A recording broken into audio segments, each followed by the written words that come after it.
నవీనాకి 11 సంవత్సరాలు 12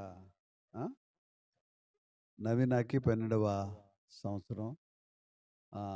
ఈ 12వ జన్మదినాన్ని ప్రభు చేసుకునేటట్లుగా ఈ బిడ్డకు దయచేసినాడు కనుక ఈ 12వ సంవత్సరం అంతా ఈ బిడ్డను కాపాడినట్లుగా మనం యేసయ్యకు మన 2 చేతులు ఎత్తి స్తోత్రాలు చెల్లిద్దాం.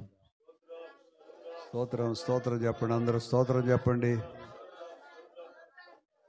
ఈ బిడ్డకు తెలివి, జ్ఞానము, ఆయురారోగ్యమును అనుగ్రహించి మనుషుల దీవెన, దేవుని దీవెన, సకల ఆశీర్వాదములు దేవుడు అనుగ్రహించలాగున్న దేవునికి స్తోత్రాలు చెల్లిద్దాం. స్తోత్రం స్తోత్రం స్తోత్రం స్తోత్రం. తండ్రి అయిన దేవునికి స్తోత్రాలు చెల్లిద్దాం. స్తోత్రం స్తోత్రం స్తోత్రం.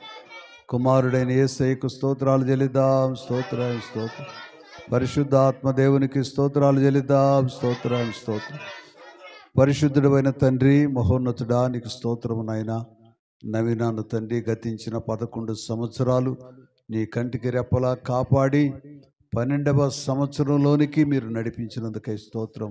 ఈ సంవత్సరం అంతా నీ కాపుదల, భద్రత బిడ్డకు దయచేయండి నాయనా. నా తండ్రి మనుషుల దయందును, దేవుని దయందును తండ్రి బిడ్డ పెరిగి వర్ధిల్లున్నట్లుగా మీ కృప దయచేయండి.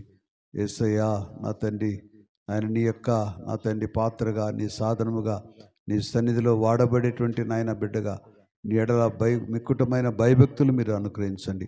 వారి తల్లిదండ్రులు మీరు దీవించండి. వారి కుటుంబాన్ని మీరు దీవించి ఆశీర్వదించమని బిడ్డను మీ చేతులకు అప్పగించుకుంటూ ఈ సంవత్సరం అంతా నీ మెండైన కాపుదల, భద్రత దయచేయమని ఈ కల్వారి శిలువ రక్తాన్ని నీ బిడ్డ మీద ప్రోక్షిస్తూ నజరేయుడైన యేసయ్య నామములో ప్రార్థించి అడిగి వేడుచున్నాను తండ్రి. ఆమెన్. Happy birthday Naveena. ఆరాధించగా యేసు రాజా, నిన్నే ఆరాధించేదా, ఆరాధించేదా, ఆరాధించే